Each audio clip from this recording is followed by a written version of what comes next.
हिमाचल प्रदेश क्षेत्रीय राज्य सचिवालय में कोटखाई के प्रतिनिधि मंडल ने शिक्षा मंत्री रोहित ठाकुर से मुलाकात की। इस प्रतिनिधि मंडल ने कोटखाई हॉस्पिटल में स्पेशलिस्ट डॉक्टर की नियुक्ति पर शिक्षा मंत्री का आभार व्यक्त किया।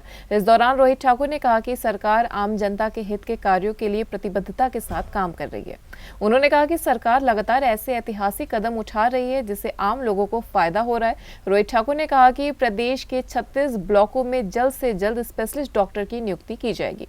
वहीं उन्होंने टीजीटी के 900 पद भरे जाने को लेकर जारी हुई नोटिफिकेशन का जिक्र करते हुए कहा कि प्रदेश में जल्द ही इन पदों पर भर्ती होगी। साथ ही 2521 रिक्त पदों पर बैच वाइज भर्ती की जाएगी। बता दें कि शिक्षा विभाग में 6000 पद खाली पड़े हैं जिन्हें भरने की प्रक्रिया चल रही है। के सभी जो प्रोमिनेंट हमारे युवा कार्यकर्ता है कांग्रेस पार्टी के, वो आज आभार व्यक्त करने यहाँ पर आए हैं और उसमें प्रयास रहेगा कि माननीय मुख्यमंत्री से भी मिले, क्योंकि हमारी सरकार ने जो व्यवस्था परिवर्तन की बात कही है वो हर विभाग से संबंधित है। जहाँ शिक्षा विभाग की बात आती है, हमारा पूरा प्रयास है कि गुणवत्ता युक्त शिक्षा हमारे बच्चों को मिले, स्टूडेंट्स को मिले।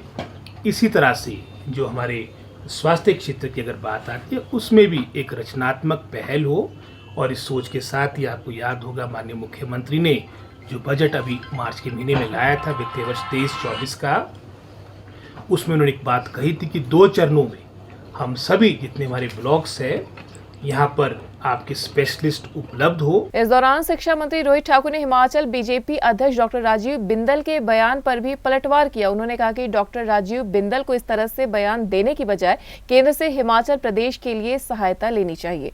उन्होंने कहा कि प्रदेश में 7 में से 6 सांसद भाजपा के हैं, लेकिन कोई विशेष पैकेज की मांग नहीं कर रहा है। मुख्यमंत्री सुखविंदर सिंह सुक्खू ने हिमाचल प्रदेश के ही संसाधनों से 4500 करोड़ की मदद हिमाचल प्रदेश में आपदा प्रभावितों को दी है। News desk NL live. हमारे भारतीय जनता पार्टी के अध्यक्ष की बात है, होता ये बेहतर था कि जितनी बड़ी आपदा प्रदेश पे आई, इन बातों को लेकर मैं समझता हूँ कुछ ये केंद्र में जाकर, क्योंकि 7 में से 6 सांसद इनके हैं और इतनी बड़ी त्रासदी हिमाचल प्रदेश में जिसका कहीं पर भी आज तक के हिमाचल के इतिहास में वर्णन नहीं। आज प्रदेश सरकार अपने आय के साधन को बढ़ाने की कोशिश कर रही है।